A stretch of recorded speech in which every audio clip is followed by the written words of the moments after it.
To youths fear drowned in Sirhind canal. Fear का मतलब होता है डरना, ड्रोन होता है डूबना। अगर कोई इंसान डूबे ड्रोन, अगर कोई बेजान चीज डूबे उसे सिंक कहते हैं, SINK।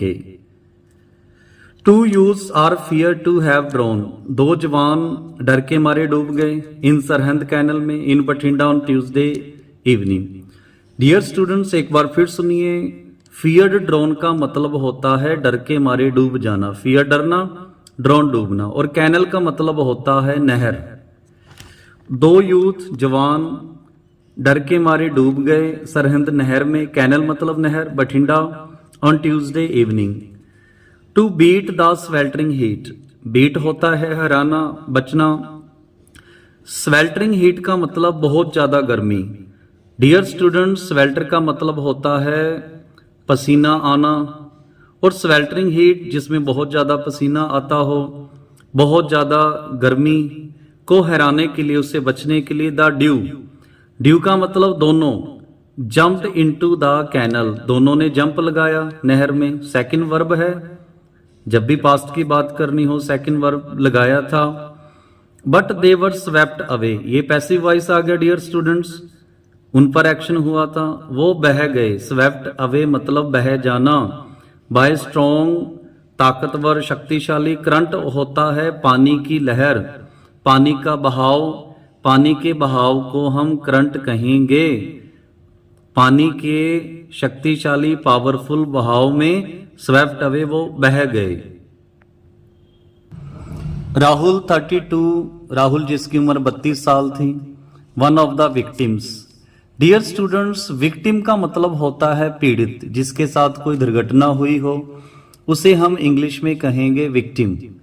Had come from Jaipur, वो जयपुर से आया था। To attend a funeral ceremony.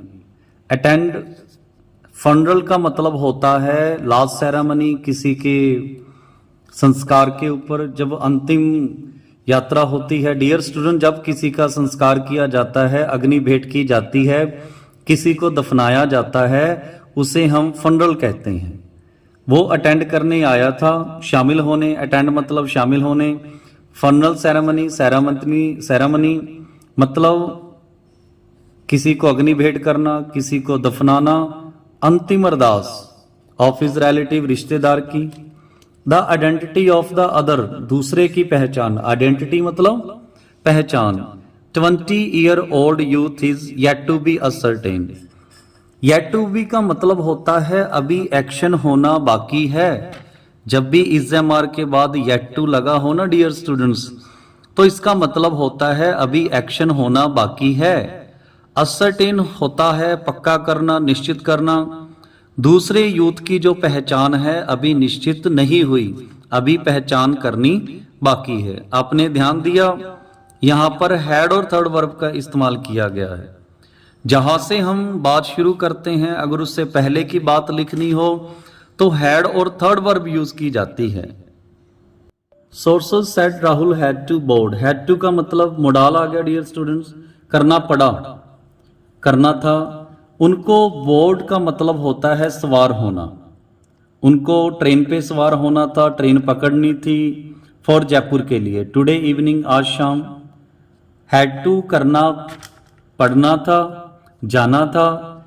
अगर आप कोई भी कंपल्शन में काम करते हो तब भी हैज टू हैव टू लगता है, और पास्ट में had to.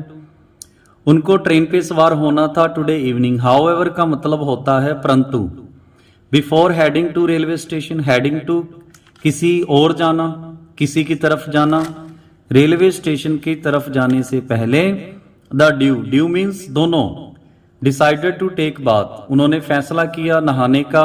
In the canal, canal मतलब नहर। पासर बाय का मतलब होता है जो पास से गुजरते लोग होते हैं, जो पास से जा रहे लोग होते हैं, उनको कहते हैं पासर बाय। वहां से गुजर रहे लोगों ने ट्राइड, कोशिश की। पास्ट है इसलिए सेकंड वर्ब लगी हुई है। कोशिश की टू सेव द यूथ, जवानों को बचाने की। बट फेल्ड, पर वो असफल रहे। SHO Sukhwinder Singh Brar, station house officer Sukhwinder Singh Brar ने कहा the police team were helping the divers. Divers का मतलब होता है गोताखोर। पुलिस टीम हेल्प कर रही है गोताखोरों की in the search operation. Search means ढूंढना, ऑपरेशन जो भी उन्होंने काम शुरू किया है ढूंढने का, उसमें डाइवर्स गोताखोरों की पुलिस टीम मदद कर रही है। सो डियर स्टूडेंट्स, ध्यान रखिए, कभी भी अगर आपने नहाने जाना है स्विमिंग पूल में जाइए, नहर में मत जाइए। गर्मी है पर इट डजंट मीन आप में नहर में जाओ, आप स्विमिंग पूल में जाइए, सेफ्टी लीजिए और सेफ्टी से ही स्विमिंग पूल में उतरिए। And be safe in this sweltering heat. Sweltering heat बहुत ज्यादा गर्मी।